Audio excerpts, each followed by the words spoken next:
মাত্র 20 টাকাতে মোমো, তাও আবার গৌরনদীর মধ্যে পেয়ে যাচ্ছ। আমার কাছে ঠিক কেমন টেস্ট লেগেছে সেটি নিয়ে থাকছে এই ভিডিওটি। এই ফুড কার্টটা হচ্ছে পাইলট স্কুলের ঠিক সামনে বিএমসি ফুড জোন। এসেই দেখি এখানে অনেক অনেক আইটেম আছে। ভাইয়ারা মেবি স্টুডেন্ট, তো পরে আমাকে মেনু কার্ডটা দিল। মেনুতে দেখতে পেলাম যে এখানে অনেক অনেক আইটেম আছে আমার পছন্দের। চিকেন মোমো, ফ্রাই মোমো, মানে এখানে অনেক অনেক কিছু আছে, তোমরা দেখে নাও। আর এইটা ঠিক একদম পাইলট স্কুলের সামনে। বিকেল টাইমে এই সাইডটা আসলে অনেক জমজমাট থাকে। এই সাইডে আরো অনেক ফাস্টফুডের স্টল আছে। এই তো কথা বলতে বলতে মোমোস রেডি।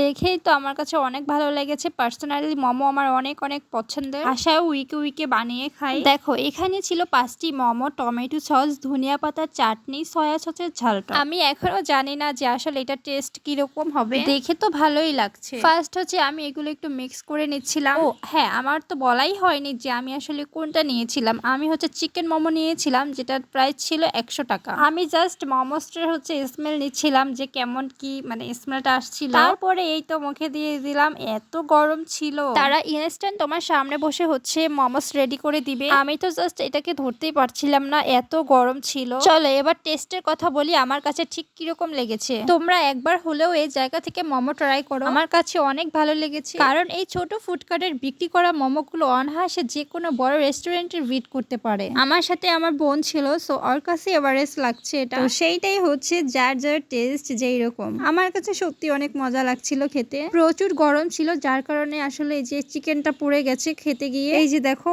এই যে চিকেনটা পড়ে গেছে। এখন থেকে অনেক জায়গায় হচ্ছে 100 টাকায় হচ্ছে 6টি মোমো পাওয়া যায়, তবে এইখানে দেখতেছি 100 টাকা হচ্ছে 5টি মোমো দিয়েছে। মোমোটা যে গরম ছিল দেখো, খেতে গিয়ে আবার একটা চিকেন পড়ে গেছে। মানে এই নিয়ে আমার থেকে হচ্ছে দুবার হচ্ছে এরকম হয়েছে, দুবার পড়ে গেছে। এইখানে সসগুলো আর একটু বেশি বেশি দিলে হচ্ছে ভালো হয়, কারণ একদম নিচে একটু দিয়েছে, ওভাবে হচ্ছে মোমোস দিয়ে হচ্ছে খাওয়া যাচ্ছে না। সসটা ঠিক আছে, ধনিয়া পাতার চাটনিও ঠিক আছে, এভারেজ লাগছে, কিন্তু আমার কাছে অত বেশি ভালো লাগেনি। কি একটা অবস্থা। তো এখন আমি আবার ধনিয়া পাতার চাটনিটা দিয়ে ট্রাই করছি। তারপরে এখানে ছিল সয়া সসের ঝাল টক, যেটা প্রচুর ঝাল ছিল, একবার শুধু মুখে দিয়ে আর খাইনি। তবে আমার কাছে বেশি মজা লাগছে টমেটো সস দিয়ে খেতে। অনেক কিছুই এখানে ট্রাই করতে পারবা, যেগুলো হচ্ছে এখানে পেয়ে যাবে। ভিডিওটি কেমন লাগলো অবশ্যই কমেন্ট করে জানাবো।